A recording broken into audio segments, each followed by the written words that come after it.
quite a long ways down there. For Maison DesChamps, he's a daredevil that likes to do these types of things to get attention for certain things. Maybe he does it for the thrill of death. Maybe he does it for the social media attention, or maybe he does it for the babies. He's an anti-abortion activist, and he's doing these things to draw attention to it.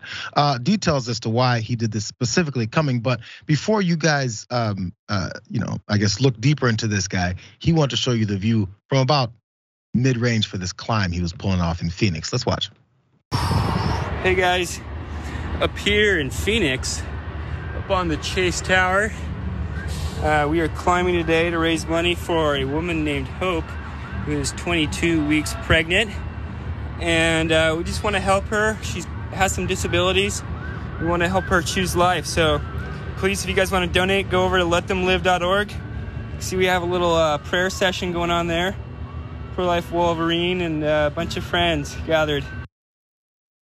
The prayer session was to hope that he would make it, which he did, and he's done this multiple other times. Really fast videos of that scene show DesChamps climbing a 3-foot wide external ventilation shaft as he made his way to the top, where the law enforcement, of course, was waiting for him and arrested his ass. It's a 40-story building. It's formerly Chase Tower. It's now empty, so he was climbing an empty building, so no one could disturb him on his way up. Now, authorities on the scene did say what you could expect, that it was their priority to make sure that he was taken down from the tower safely, and they strongly condemned that stunt.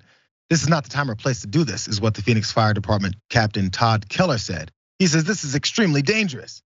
Don't do it. This is a stupid move. And he stressed that if anything went wrong, it could have been fatal. Because if something else went wrong, of course, fire personnel would have to scale the building in some kind of way to save his ass, putting their lives at risk in a way that they weren't really planning for that particular day. But still, he's trying to draw some attention to it. This isn't the first time he did it, as I pointed out. Here's another time he did it. This is in San Francisco. I'm up here climbing right now to protest Dr. Santangelo in Washington, D.C. There's been no investigation so far. The guy is out there killing babies. I think that's pretty bad. I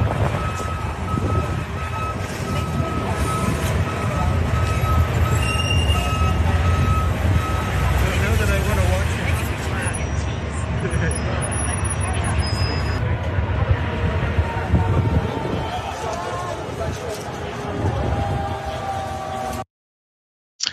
There's another time. Now, you guys heard him mention this woman named Hope that he's trying to raise money for from the Let Them Live charity.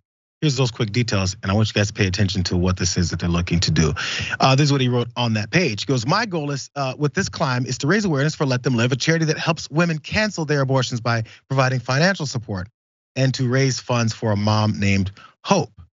Let Them Live will ensure that she not only receives financial help, but emotional and financial counseling and coaching as well, so she can choose life and successfully get back on her feet.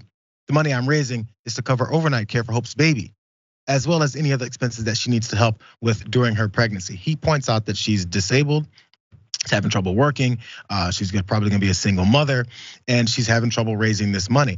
Now, after Hope's baby is here and she was considering terminating the pregnancy, what happens now after the baby's here and you raise whatever money you've raised, what's gonna happen with that still issue with working? What's gonna happen with childcare? What's gonna happen with healthcare? What's gonna happen with all these other expenses that then come once her baby is here? I was scanning the page for that, for those answers, and you might be surprised that I didn't find any answers to the rest of those questions. It's just to kind of leave her in the lurch afterwards. They didn't say that, so maybe not, Francesca. It's beyond satire at this point. I am pro-life. That's why I am scaling a building for life.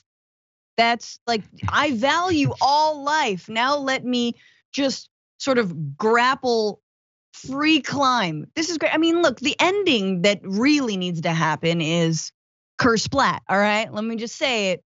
That would be the ultimate ending, and I want to see that at some point. I don't wish ill on anyone, but if you, homie, have enough time on your hands to scale buildings to save the babies, then I'm sorry, what are you don't know what it's like to be pregnant?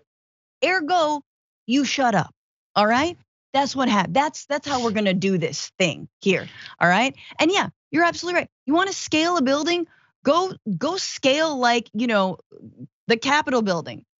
I mean, they already attempted that, but you know what I'm saying? They did well. Scale it for prenatal health care. Scale it for universal pre-K. Scale it for parental leave. This country has no guaranteed parental leave. You don't think that factors into why people decide to choose abortions? It also doesn't have to factor in. This man makes me very angry, if I didn't convey that already. Yeah, and this is the thing, though, Francesca.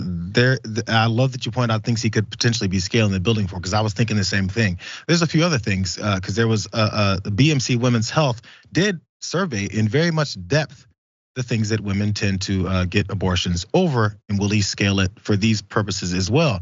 They said women's reasons for seeking an abortion fell into 11 broad themes. The predominant themes identified as reasons for seeking abortion included financial reasons, timing, partner-related reasons, sometimes abusive relationships. You're gonna scale for that. And the need to focus on other children. Most women reported multiple reasons for seeking an abortion, crossing over several themes. Something maybe he is never going to experience. Just saying.